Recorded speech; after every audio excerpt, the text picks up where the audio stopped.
A graça e a paz do Senhor esteja com cada um de vocês. Esse é o momento de uma reflexão na palavra de Deus, com tudo o que está acontecendo em volta de nós. Mas queremos antes fazer uma oração. Senhor, nós te damos graça por todo o teu cuidado, pela tua misericórdia, especialmente nesses dias de crise, de tanta agitação, de tanta inquietação, corações temendo o futuro.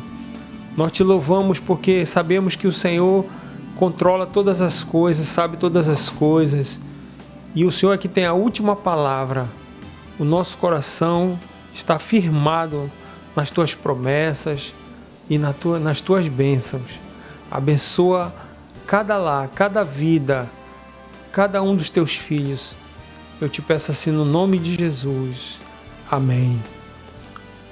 Nós agora teremos um momento de louvor, que seja um tempo onde irá aquecer nossos corações.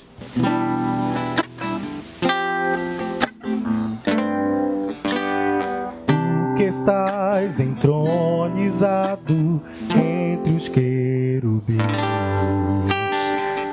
cuja glória e majestade nunca terá fim.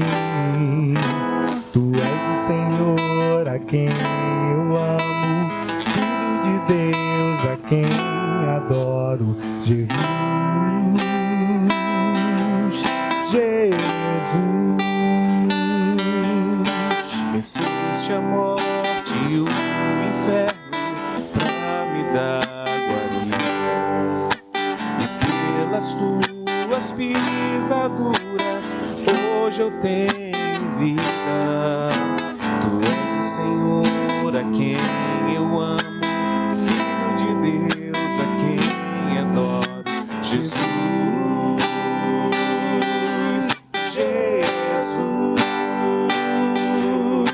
Teu nome é sobre todo nome, na terra, céu e mar. Todo joelho em tua presença há de se dobrar. Jesus, Jesus, Jesus, autor da minha salvação.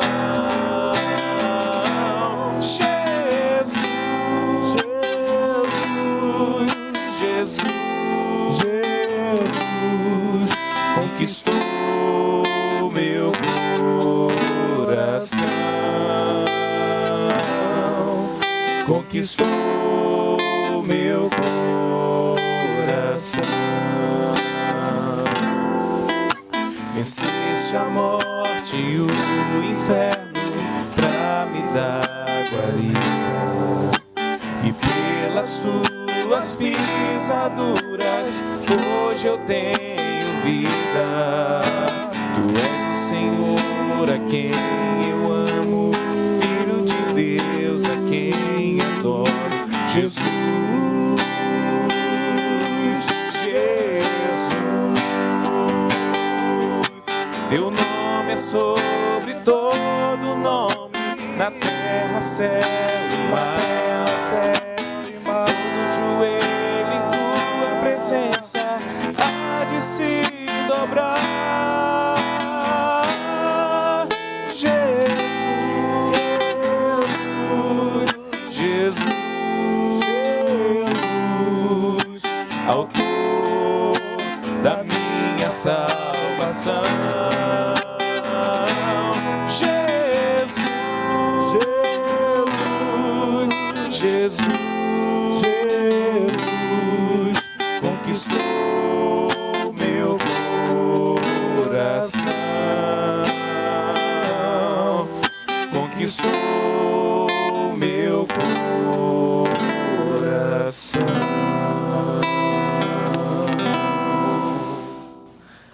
Amém.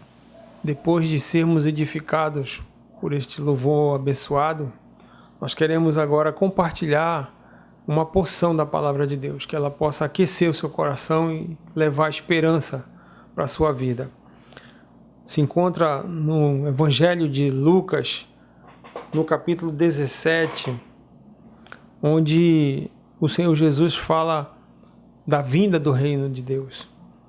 E eu queria especialmente, particularmente, ler alguns versículos que se encontram nesse capítulo 17, a partir do verso 20, que diz assim: interrogado pelos fariseus sobre quando viria o reino de Deus, Jesus lhes respondeu: não vem o reino de Deus com visível aparência, nem dirão, ei-lo aqui, ou lá está, porque o reino de Deus está dentro de vós.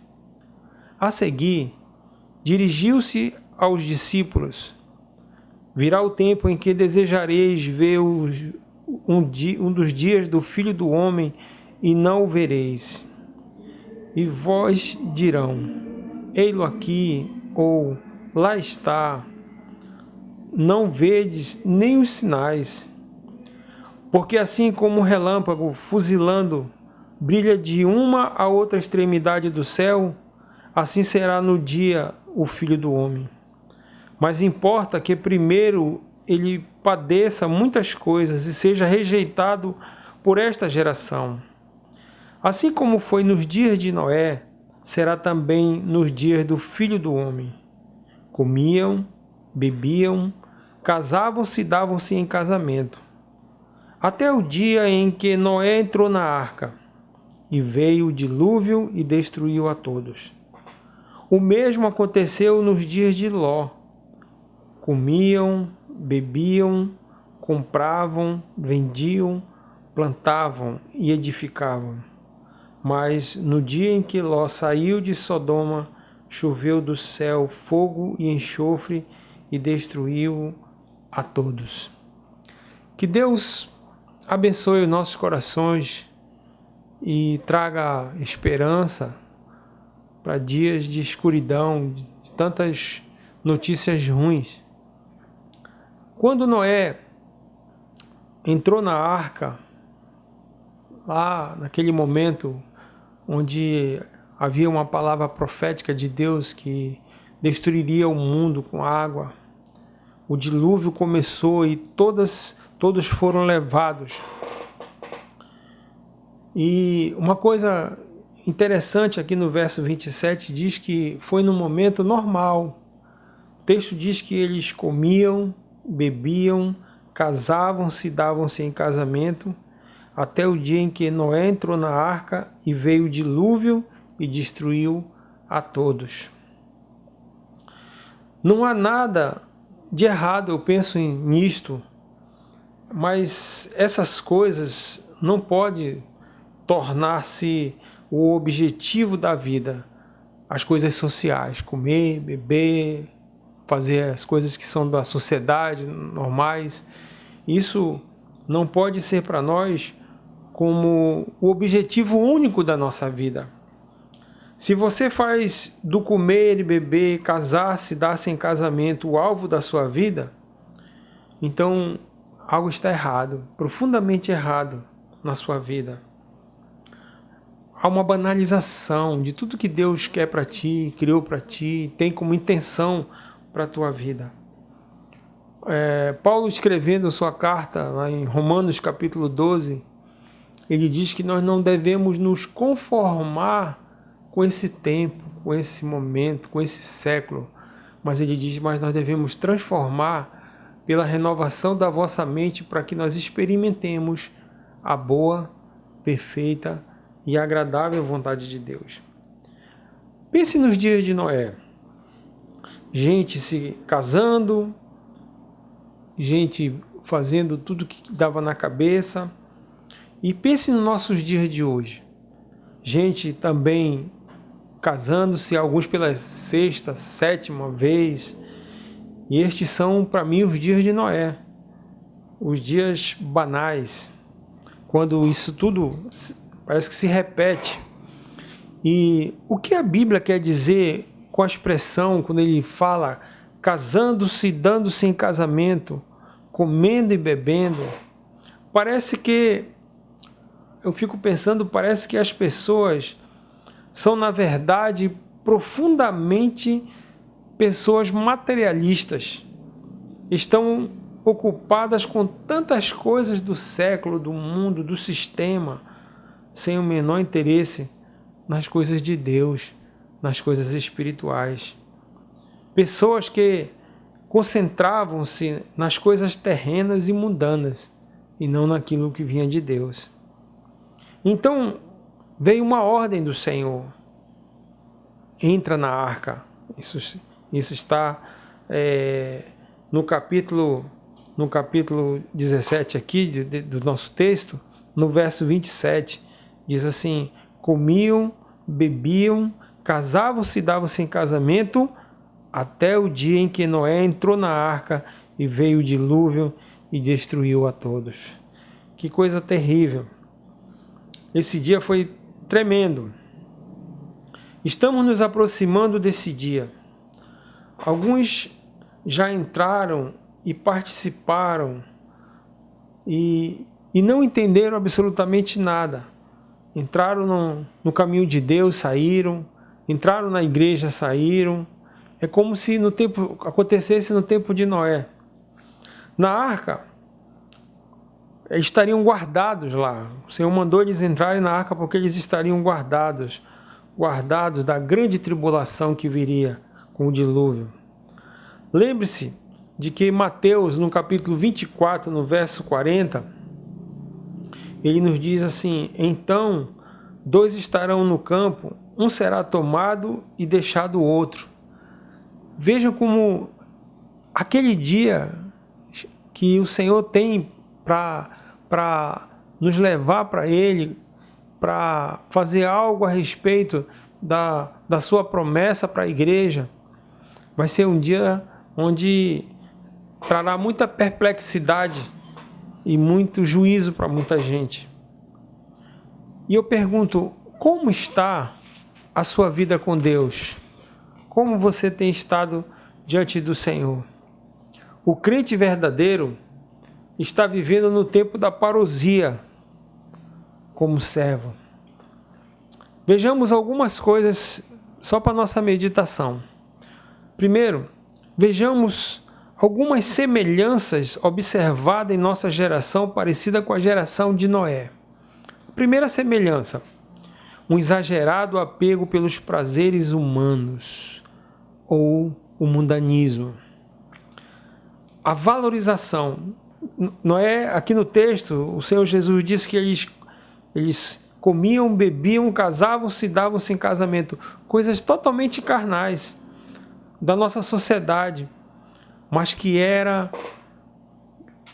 algo que, de uma gravidade, diante dos olhos de Deus, era o que eles faziam, só era se preocuparem com essas coisas que são essenciais da vida e não buscavam o Senhor da vida, o Senhor Deus. Quantos de nós não estamos vivendo nesses dias assim? Buscamos as coisas essenciais, ou seja, nós nos casamos, nós bebemos, nós comemos, nos vestimos, trabalhamos, temos as nossas questões sociais, mas nós pouco buscamos a Deus. As pessoas naqueles dias de Noé, eles não se interessavam pelas coisas de Deus. Esse era o grande problema daquela geração. A segunda semelhança é a da multiplicação da maldade. A Bíblia diz, lá no texto que conta da arca de Noé, Gênesis capítulo 6, a Bíblia nos diz o seguinte, falando sobre o dilúvio. O Senhor manda Noé construir uma arca, prepará-la, porque o Senhor viu que a corrupção estava no coração dos homens. E essa corrupção, ela havia se alastrado, o mal, a maldade do coração do homem havia se alastrado, havia se multiplicado.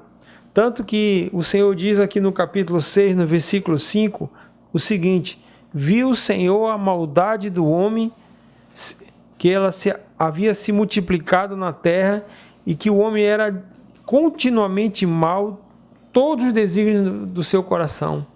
Ou seja, o Senhor olhava para o coração dos homens e só enxergava a maldade.